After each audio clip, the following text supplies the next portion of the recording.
The next day was Sunday.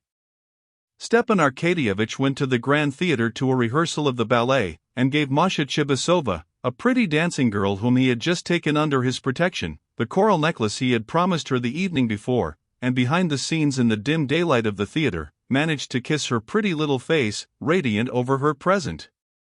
Besides the gift of the necklace, he wanted to arrange with her about meeting after the ballet.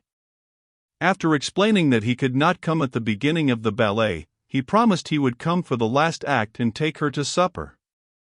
From the theater Stepan Arkadyevitch drove to Ochotny Row, selected himself the fish and asparagus for dinner, and by 12 o'clock was at Dussett's, where he had to see 3 people, luckily all staying at the same hotel. Levin, who had recently come back from abroad and was staying there, the new head of his department, who had just been promoted to that position, and had come on a tour of revision to Moscow, and his brother-in-law, Karenin, whom he must see, so as to be sure of bringing him to dinner. Stepan Arkadyevitch liked dining, but still better he liked to give a dinner, small, but very choice, both as regards the food and drink and as regards the selection of guests. He particularly liked the program of that day's dinner. There would be fresh perch, asparagus, and la piece de resistance, first-rate, but quite plain, roast beef, and wines to suit, so much for the eating and drinking. Kitty and Levin would be of the party, and that this might not be obtrusively evident, there would be a girl cousin too, and young Shcherbatsky, and la piece de resistance among the guests, Sergei Koznishev and Alexey Alexandrovich. Sergei Ivanovitch was a Moscow man, and a philosopher, Alexey Alexandrovich a Petersburger, and a practical politician. He was asking, too, the well-known eccentric enthusiast, Pestsov, a liberal, a great talker, a musician, an historian, and the most delightfully youthful person of 50, who would be a sauce or garnish for Koznishev and Karenin.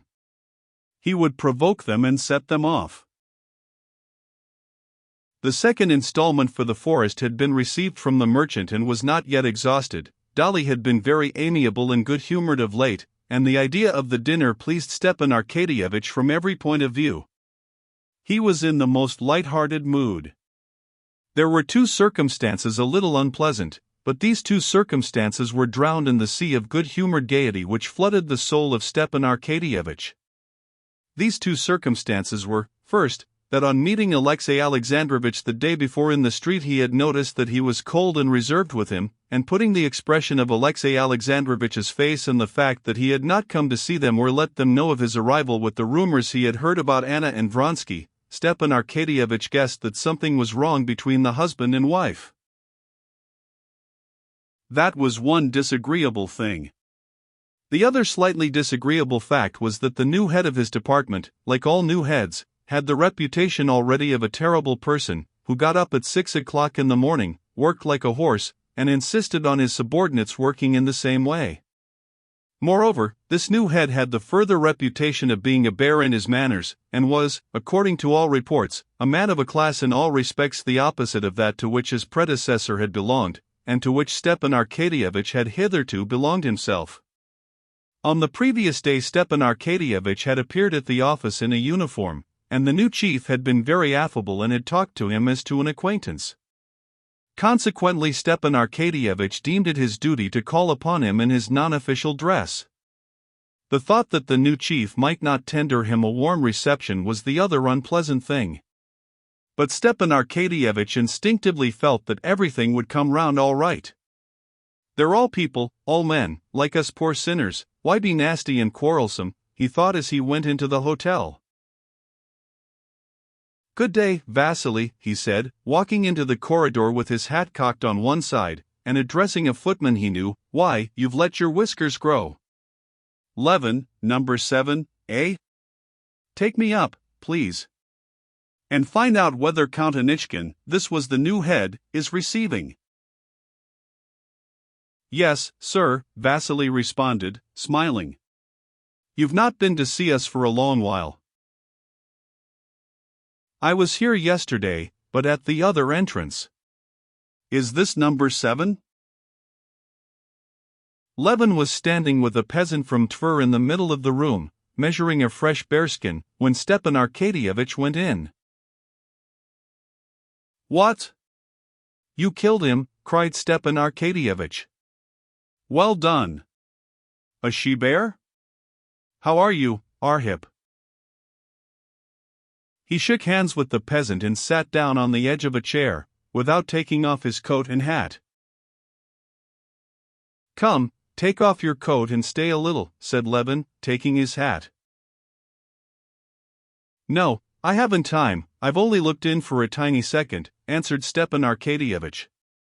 He threw open his coat, but afterwards did take it off, and sat on for a whole hour, talking to Levin about hunting and the most intimate subjects.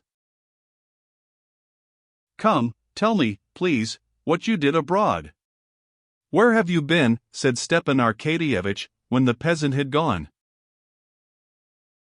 Oh, I stayed in Germany, in Prussia, in France, and in England, not in the capitals, but in the manufacturing towns, and saw a great deal that was new to me. And I'm glad I went.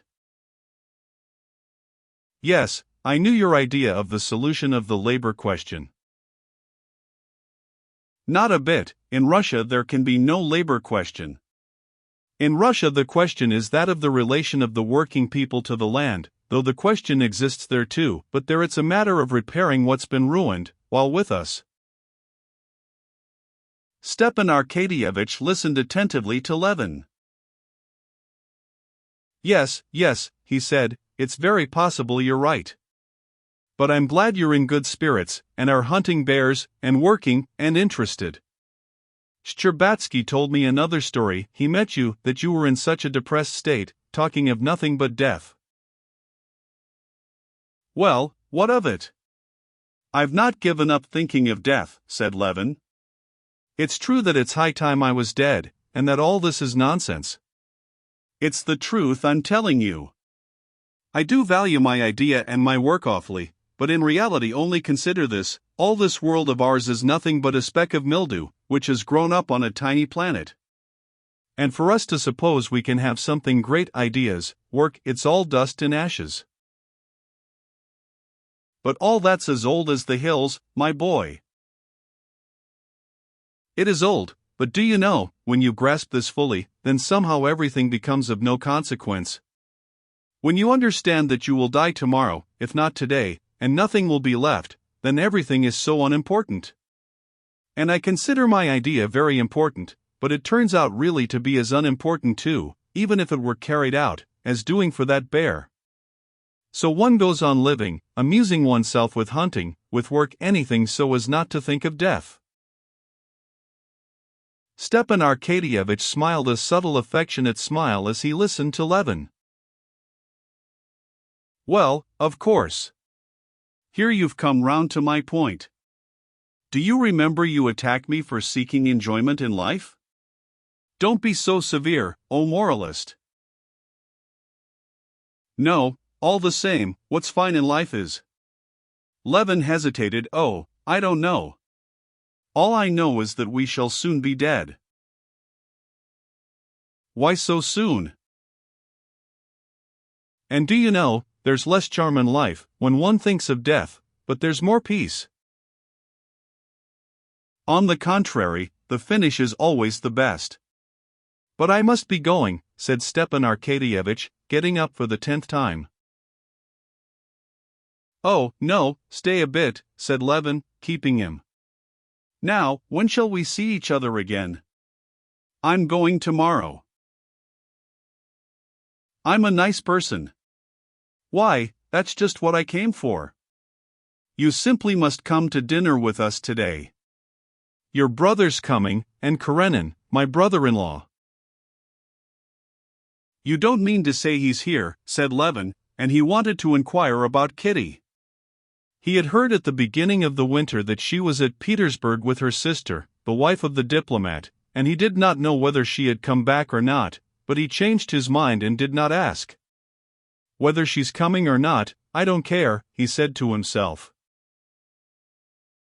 So you'll come? Of course. At 5 o'clock, then, and not evening dress. And Stepan Arkadyevitch got up and went down below to the new head of his department. Instinct had not misled Stepan Arkadyevitch. The terrible new head turned out to be an extremely amenable person, and Stepan Arkadyevitch lunched with him and stayed on, so that it was 4 o'clock before he got to Alexey Alexandrovitch.